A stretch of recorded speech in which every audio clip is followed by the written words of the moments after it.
이 군대 백부장은 뭐 이방인이든 로마인이든 유대인이든 뭐 여하튼 로마 그 식민지를 지배하고 있는 지배계층의 군대 장관이니까, 백부장이니까 이 사람은 로마 시민이라고 볼 수 있죠.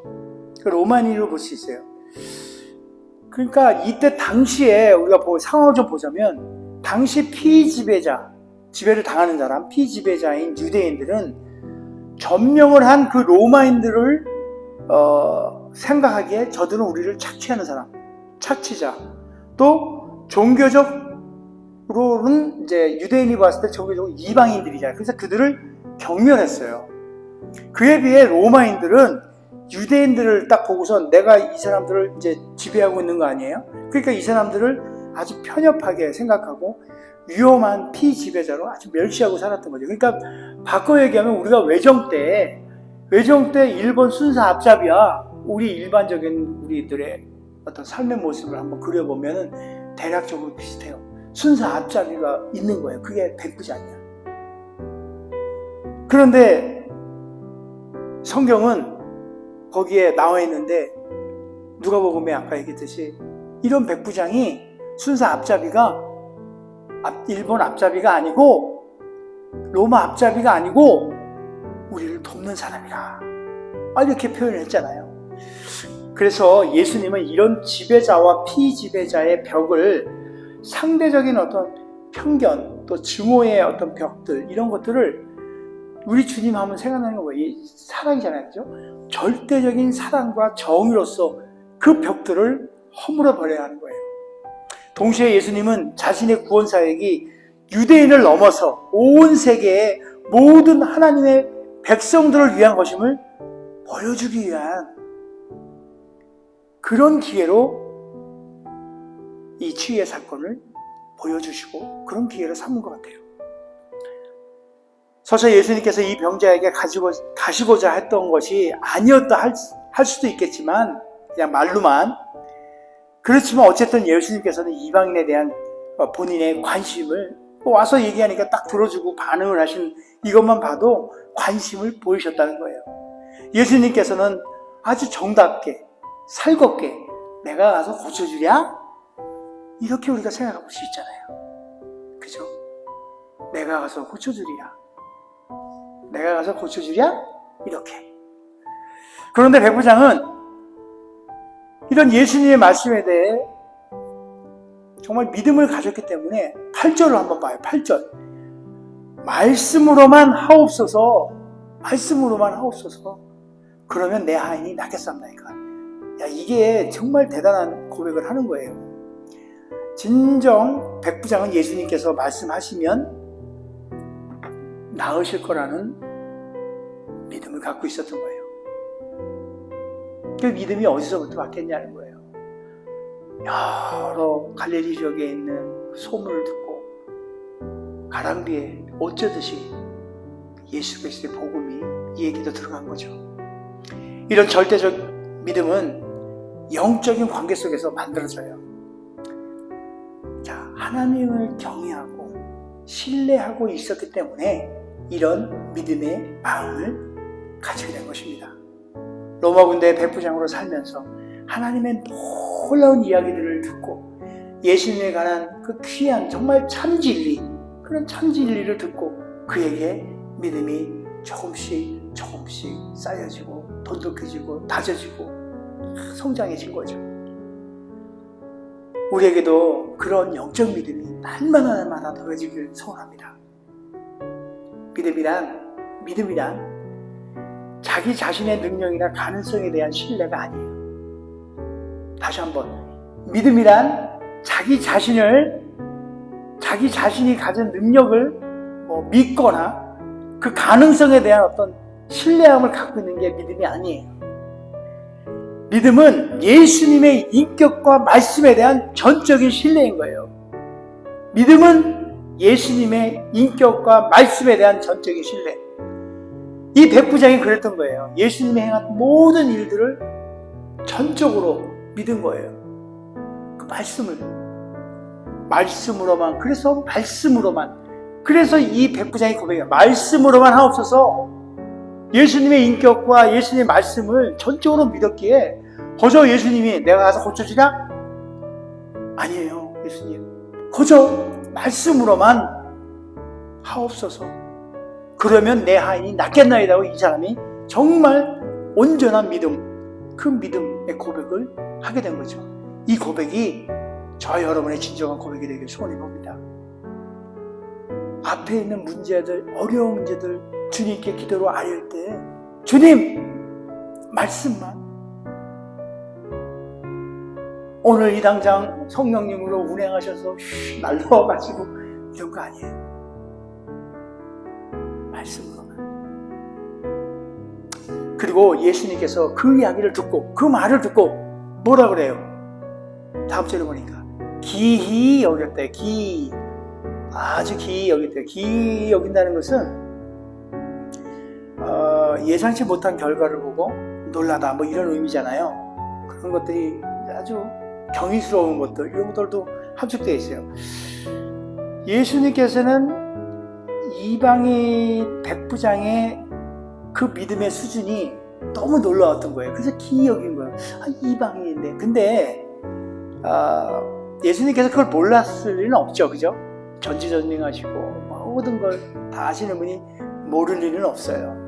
그래서 몰랐는데 내가 알아서 기이해, 이 얘기하는 건 아니에요. 네? 몰랐는데 네가 그렇게 얘기하면 내가 참 놀랐구나, 이런 얘기가 아니에요. 백부장의 그 믿음이 그만큼 컸다는 거예요.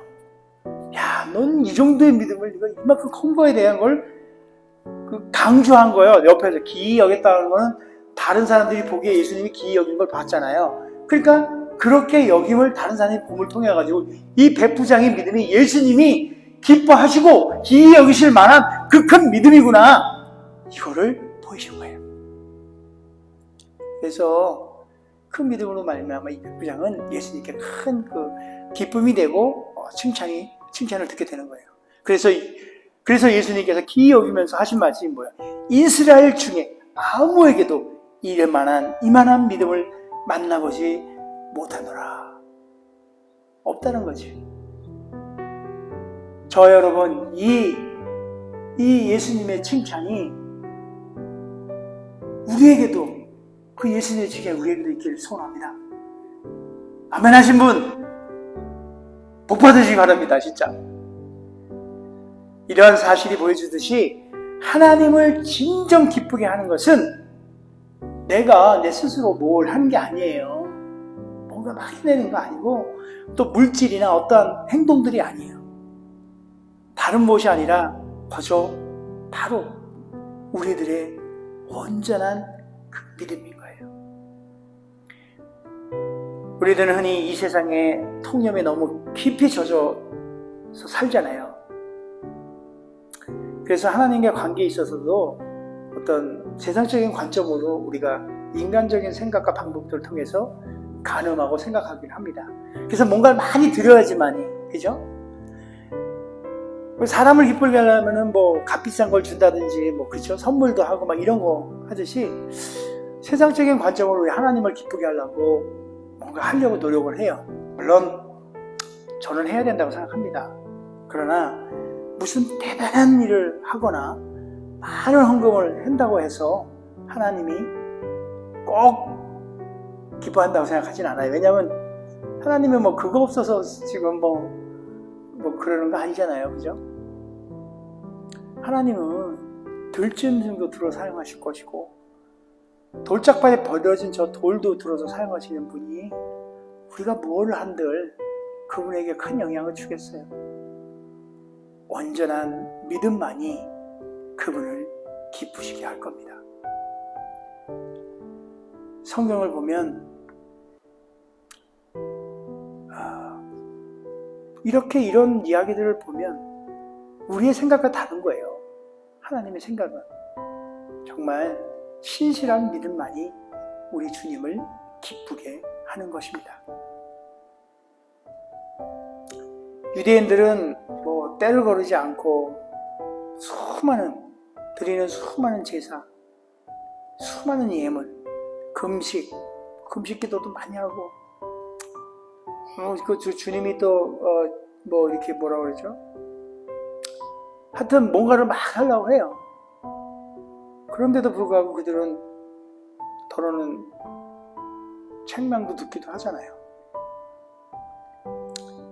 그들이 드렸던 재물과 재산과 시간과 뭐 여러 가지 정성들 다 귀한 거지만 그래도 하나님께서 기뻐하는 것은 진정한 사랑과 믿음이 결여되어 있으면 하나님은 그닥 기뻐하지 않을 것 같아요.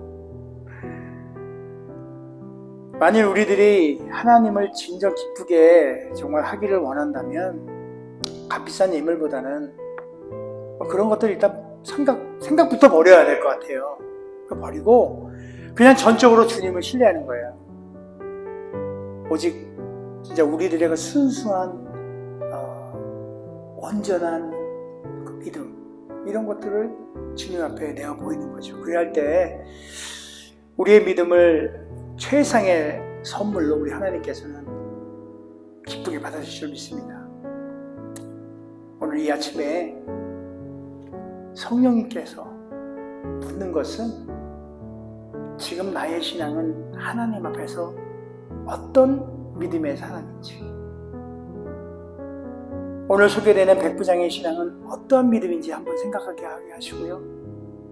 하나님을 놀랍게 하고 기쁘게 하는 신앙은 어떤 것인지, 이 시대에 하나님은 어떤 사람을 찾고 계신지, 그리고 오늘 이 아침에 내가 어떤 자세로 하나님과 사람들 앞에서 살아낼 것인지 스스로 우리 자신에게 물어보고 생각하게 하십니다.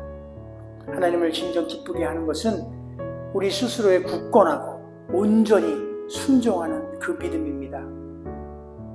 그런즉 온전한 믿음만이 하나님의 기쁨이 되는 것입니다. 우리가 살면서 느끼잖아요. 우리 자녀가 우리를 기쁘게 할 때 우리 자녀가 어디 가서 이렇게 뭘 갖다 준다고 해서 기뻐하지 않잖아요. 선물을 막 준다고 해서 기쁘긴 하죠. 근데 그게 그렇지 않죠. 온전한 어떤 자녀가 이제 온전한 부모를 신뢰하고 의지하는 마음이, 그런 마음이 드러나며 우리를 찾을 때 사실 그럴 때 그 자녀가 훨씬 더 사랑스럽잖아요. 그렇잖아요. 요즘 보면 정말 세상이 정말 혼탁해지고 세상적으로 전쟁, 기근, 어려운 시대를 우리는 살아가고 있습니다. 아침 저녁으로 진짜 힘든 그런 이야기들을 뉴스를 통해서 접해볼 때 정말 답답하기 이를 데 없죠. 또 더러는 가족 간의 불신에 의해서 또 우리 가족 관계 속에서 또 어려움을 겪고, 또 나아가는 또 정치적으로도 또 서로가 다른데 이거를 인정하지 못하고 그냥 틀림으로 인정해버려. 그래가지고 틀렸다고 생각하고 그걸 또 교회 안에 갖고 와서 다툼을 하고. 우리는 그러지 맙시다. 제가 며칠 전에도 목사님들 몇 분 만나가지고 같이 식사를 하는데 참 정치를 하겠다는 목사님들 이야기도 나오고 옳으니 그게 그러니 이런 이야기도 나오는데, 글쎄 굳이 우리가 논의한다고 해서 바뀔 일도 아닐 것 같고, 물론 기도해야죠. 정치를 하는 누구든지 간에 하나님 마음에 합해질 수 있도록 우리가 기도해야 되는 건 맞아요. 그러나 그걸 가지고 네가 틀렸다 내가 옳다라는 그런 틀리고 말고의 방식이 아니라, 저 사람 생각이 이렇구나, 이 정도로 우리가 가야지. 좀 격해지면 싸우더라고요. 그러니까 그런 일이 없었으면 합니다. 그런 사회에서 살다 보니까 우리 마음이 나도 모르게 정말 강팍해지고 불신이 쌓이고 더 이상 이웃 간의 그 따뜻함을 찾아보기 어렵고, 그런 좀 안타까운 시대에 살고 있는 건 분명해요. 강팍한 마음으로 인해서 하나님을 향한 믿음이 그 강팍한 마음 때문에 메말라가는 것 같아. 그래서 그 믿음이 사라져가고, 그래서 조금 불신함의 그 어떤 생활 속에서 그게 점점 커가면서 하나님을 실망시키는 자, 이런 자가 되어가지는 않는가 하고 우리 한번 돌아봤으면 좋겠어요. 그렇게 살지 말고 오늘 백부장처럼 온전한 믿음을 갖고 하나님을 놀라게 하고 기쁘게 하는 그런 온전한 믿음의 사람이 되기를 주님의 이름으로 축복합니다. 오늘 함께 나눴던 백부장을 보면 그는 평소에 여러 사람들에게 덕을 베푸면서 자신을 낮출 줄 아는 겸손한 인격의 소유자였을 뿐만 아니라 자신의 삶 속에서 일어난 경험을 영적인 차원에까지 적용할 줄 아는 놀라운 그 지혜와 통찰력을 가지고 있는 그런 귀한 사람이었어요. 그리고 무엇보다도 겸손과 믿음을 주님에게 보임으로써 하나님의 아들이신 예수님마저도 놀라게 하고 귀하게 여겨 기쁘게 한 사람입니다. 이제 제가 마지막으로 여러분에게 제안해 봅니다.